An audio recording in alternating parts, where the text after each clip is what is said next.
Keep getting those annoying, unrecognized login notifications from Instagram on your iPhone? No worries.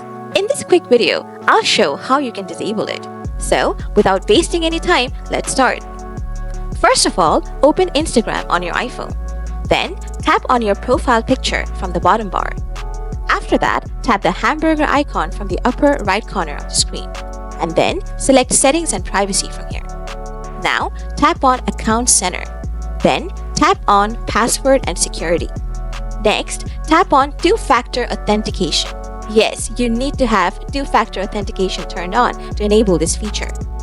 After that, just tap on the account you would like to enable login requests for.